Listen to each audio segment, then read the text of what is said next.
สบายดีพ่อแม่พี่น้องเนาะมื้อนี้บ่าวคอนสิพาพ่อแม่พี่น้องมาพังสาวเนาะพี่น้องเนาะบ่าวคอนเผามักซรี่เนาะแล้วก็ตำเข้ากับขี้แกบเนาะหรือว่าหำพี่น้องเอ้ยนี่มื้อนี้ก็มากับตากล้องคือเก่าโอเคไปครับส้มน้ำกันใช้คือก็ได้มาเอาสิมาป่นกับขี้ดินก่อนป่นให้มันละเอียดก่อนเนาะ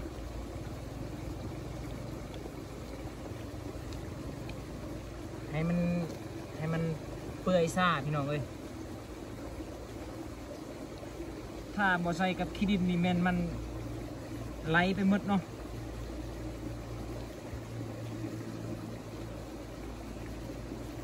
เอาสิเฮ็ด3 ก้อนซื่อ3 ก้อนก็พอแล้วเนาะเพราะว่ามีแต่เป้าหมายของเราคือ3 จุดเท่านั้นที่เราจะพังซาเนาะ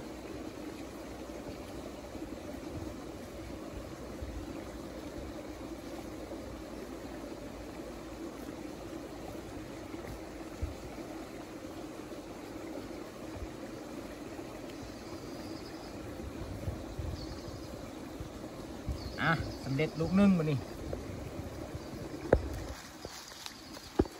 ลูกที่ 2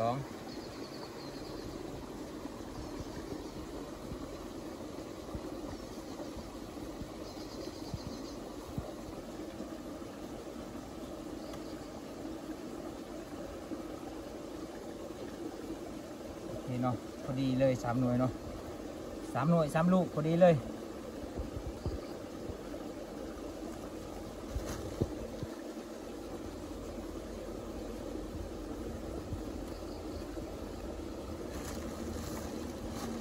โอ้นักเติบเลย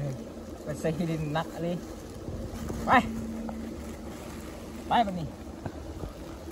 พอปะมาทุกคนจุดที่เราจะพังซาเมนน้ำห้วยนี่เนาะแต่ว่าพุ่นอยู่ลุ่มพุ่นเนาะเอาสิพังซาอยู่ลุ่มพุ่นมีหรือบ่มีก็ไปรับชมกันนั่นแหละไปเลยเด้อ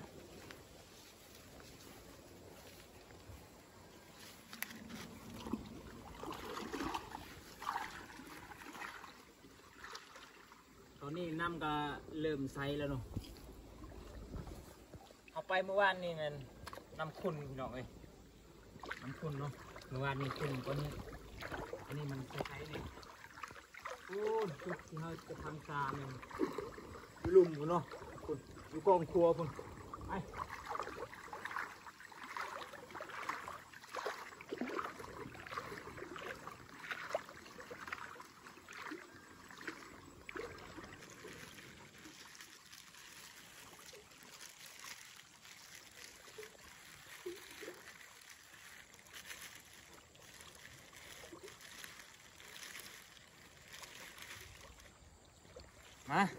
มาสิมาทางบนนี้จุดหนึ่งเนาะหน่วยหนึ่งเนาะถ้าจะให้มันคักแมนต้องเอาหินเนาะเอาหินมาอ้อม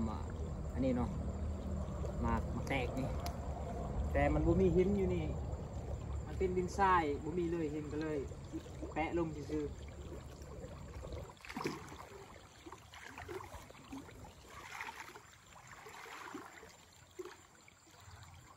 เลยเนาะ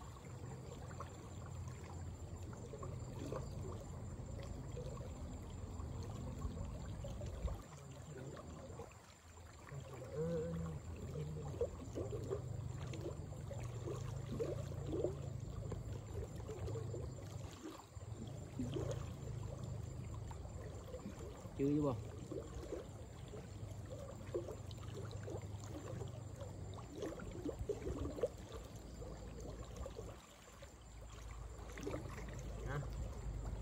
ลงไปแล้วหน่อยนึงอย่างนี้เด้อจืดลงกันเด้อเอาไม้ปักนี่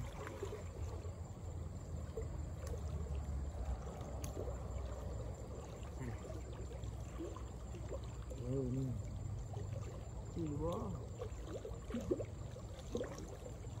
ตำพดใหม่นะ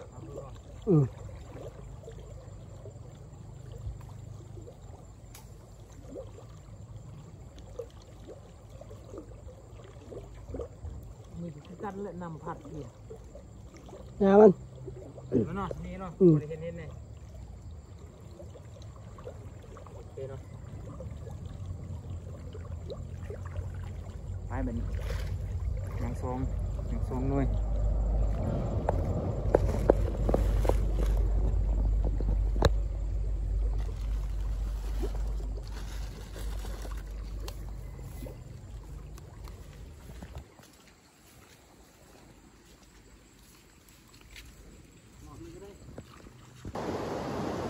มาพี่น้องจุดที่สองในจุดนี้เนาะจุดมาสีพังซาเนาะจุดนี้แต่ว่าก่อนทำสีพังซาเขามาตึกแห่เบื้องต้นเนาะเพราะว่าจุดนี้ป่ามักดูลายเนาะเราตึกแห่ก่อนบ้านไม่มีแรงพังซาอยู่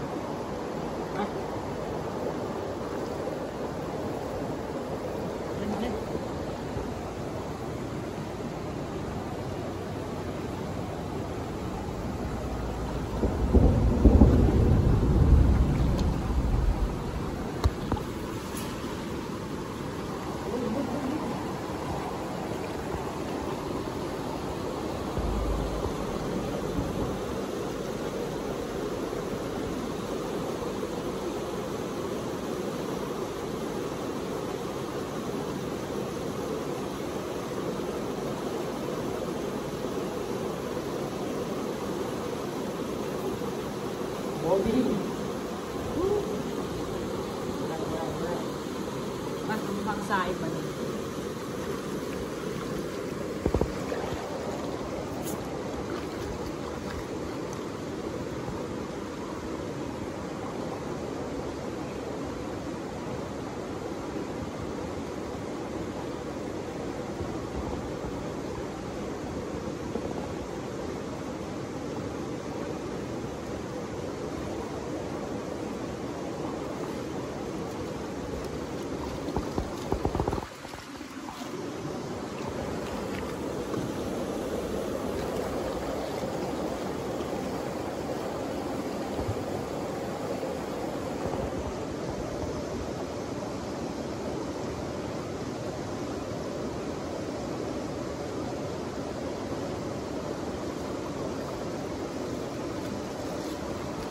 บัดนี้มันยืนขึ้นแม่บัดนี้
หน่วยที่สอง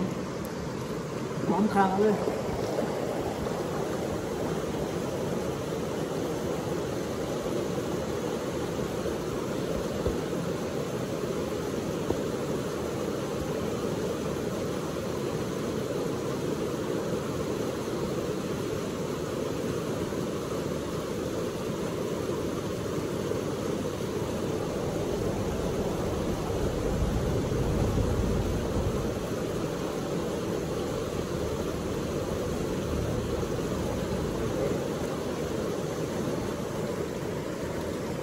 อีกมือหนึ่งเนาะปุ๊บลุ่มมาเลยอีกมือหนึ่งปุ๊บ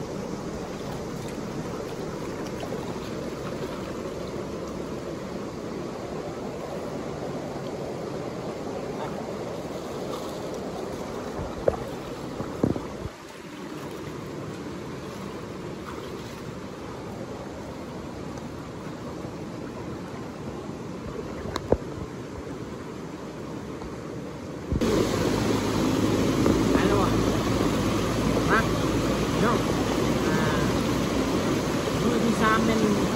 ทั้งมีคนนี้เนาะแต่ว่ามันจะแม่ก่อนจะตั้งคือกันก็นั่นเนาะแต่ว่ายังตามมันมาอยู่ก่อนเลยลองเบิ่งก็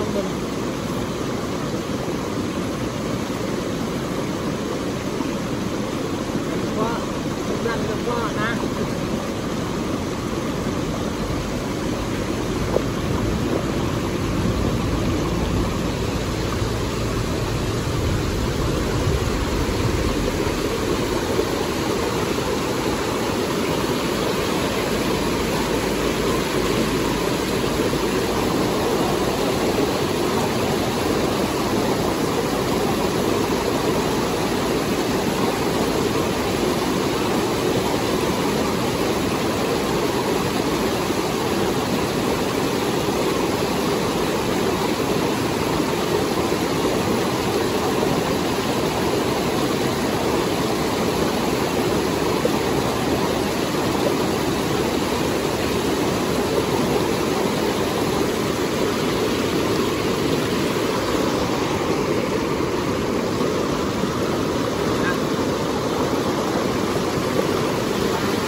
โอเคเนาะพี่น้องเนาะวันนี้ก็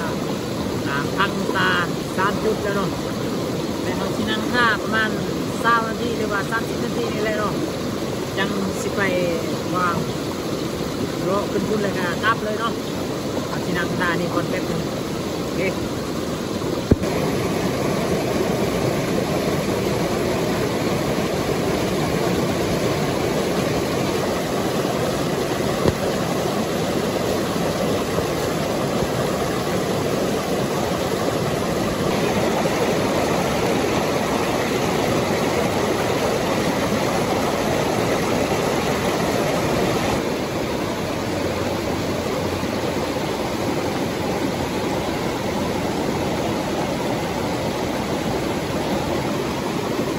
ตอนนี้เรากันนั่งท่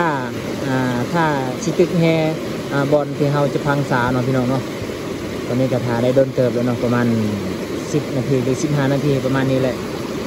นั่งทาก่อนเนาะเพราะว่ายันมันป่ายังบ่เข้าเนาะเพราะว่าเขาพังยังบ่ได้โดนเนาะทาให้มันโดนก่อนประมาณ30 นาทีจังสิลงไปตึกเนาะนั่งชมบรรยากาศท่าพี่น้องเลยบกไกลจากบ้านเนาะเพราะว่าอยู่เทิงนี่ก็เส้นทางรถเนาะเป็นครัวเนาะ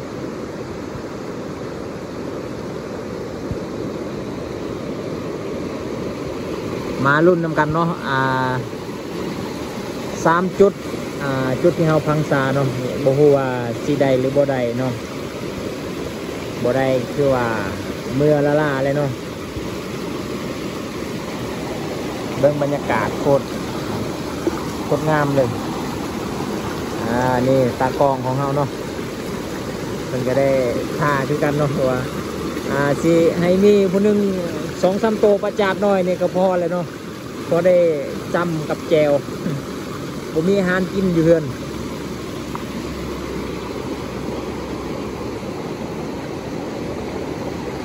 น้ำไหลไปสว่างโคตรงามเลยอยู่แบบธรรมศาสตร์นี่แหละ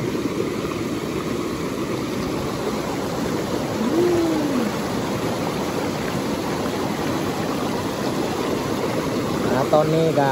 เวลาก็ประมาณ5 โมงนี่แหละประมาณ5 โมงป้ายนี่แหละ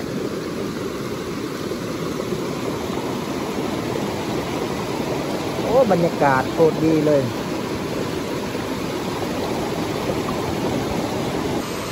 มาพี่น้องตอนนี้ก็ประมาณ30 นาทีแล้วเนาะตอนนี้เขาสิมาตึกแล้วเนาะเพราะว่ามันก็เริ่มสิค่ำแล้วเนาะตอนนี้เนาะโอเคมาลุ้นกันว่าสิได้จักโตเนาะเพราะว่าป้าอยู่น้ำห้วยนี่มันก็บ่ค่อยลายบันไดเนาะเพราะว่าลายคนหากินเนาะมันก็เบิดไปคือกันนั่นแหละโอเคมาลุ้นกันเนาะไปแล้วเด้อไปนี่มาลุ้นกัน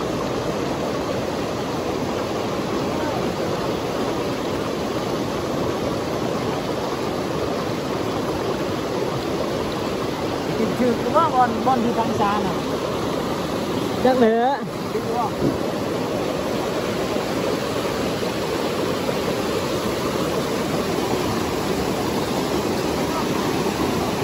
คุณยุ่งพ่น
จะซองโต้สิบ่ถือจังบ่ลายจังเนาะซองโต้สินี่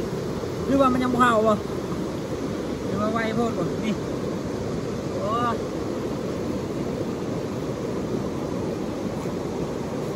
ได้แต่ซองโต้ซื่อๆทุกคนนี่เห็นบ่ปาจาดพ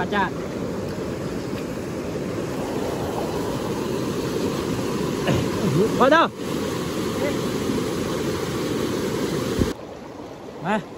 มาตึกจุดที่2เนาะดูกองครัวนี่ไปดูนำกันมา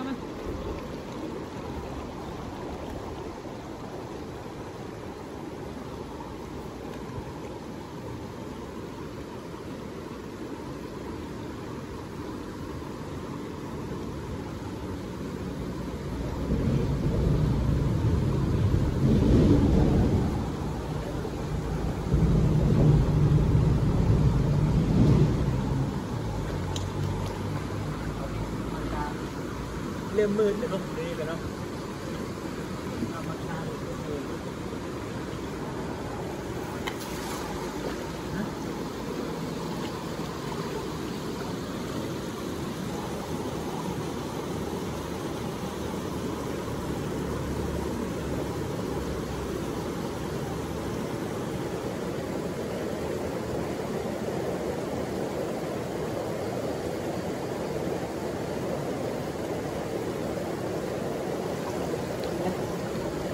สองโต้นี่กัน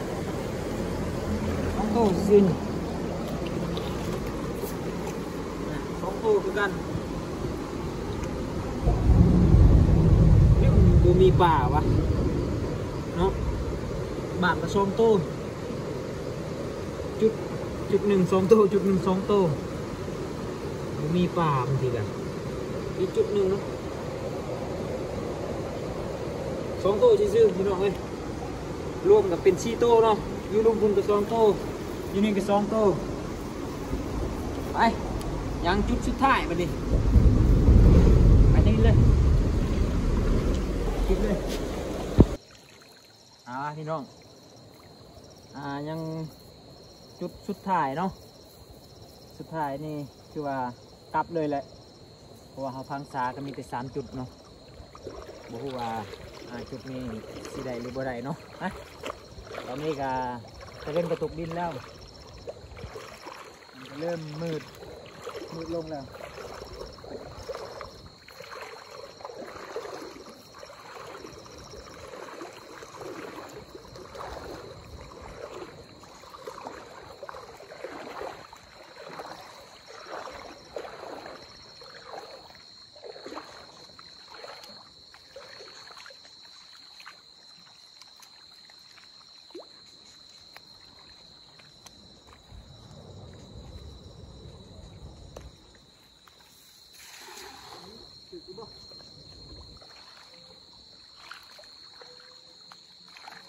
ถึกจ้ะถึกอยู่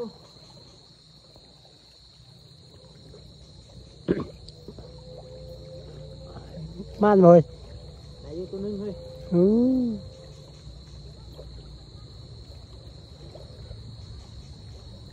สองตัวแล้วสองตัวแล้ว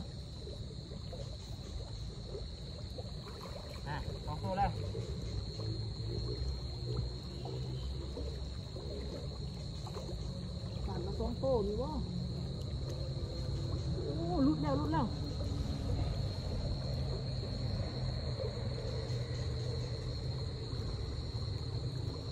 ได้อยู่ได้หลบนี่ดิ3โต้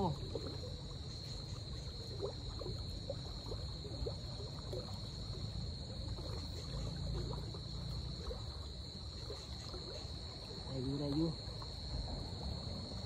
ทางใกล้ๆเลยก็ได้นำมันมืดเลยมันอยากเห็นแล้วมัน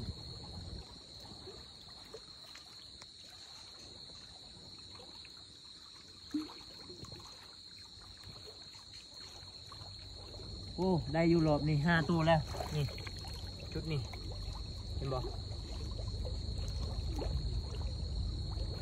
หรือว่าเขาต้องได้งมมาบ่เนาะเมื่อกี้นี่หันบ่ได้งม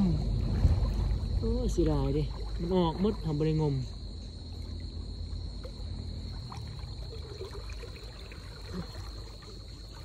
ยังมีอยู่ป่ะได้ยินอยู่มันตองมึง5ตัว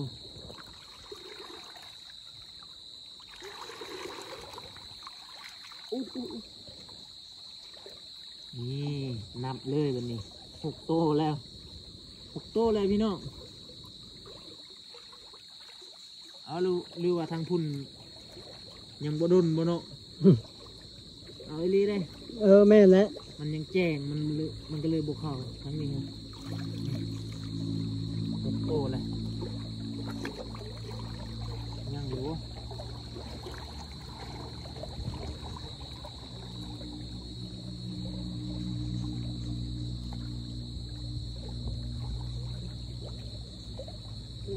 6-7 โตแล้วถึงเลย8 โตแล้ว เว้ย ลายอยู่ลายอยู่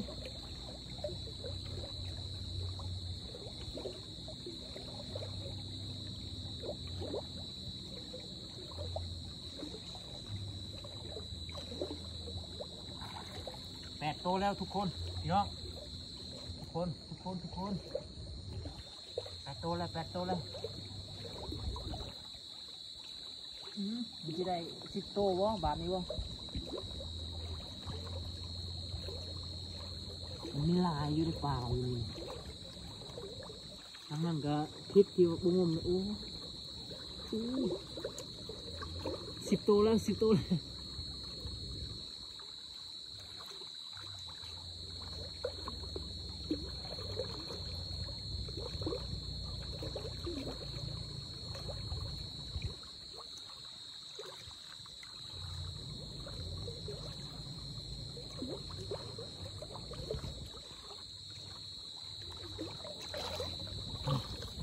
ปลาจาดมีแต่ตัวใหญ่ๆนี่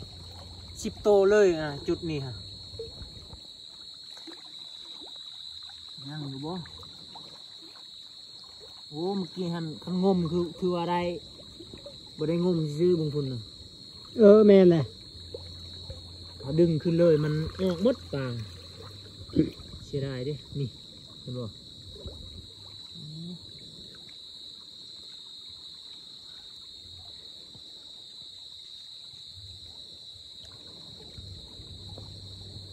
เห็นบ่11 โตเลย พอบ่ ถ่ายก่อน มืดนี่นะ บ่เห็นบ่เห็นเลยบ่ เห็นอยู่เห็นได้ฉกแจงอยู่ แกอยู่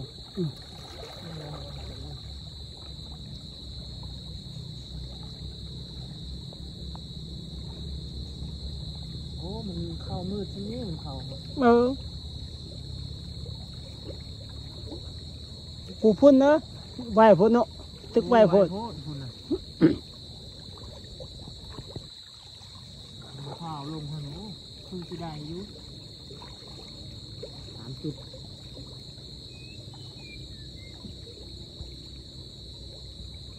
จุดนี้แหละได้เลย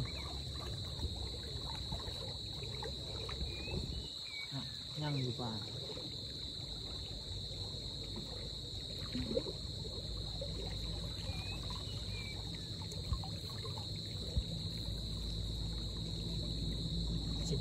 12 ตัวโอ้จุดนี้ลายๆเนี่ย12 ตัวพี่น้องเอ้ยงมเอาเนาะคันบ่งมน่าจะบ่ได้แหละ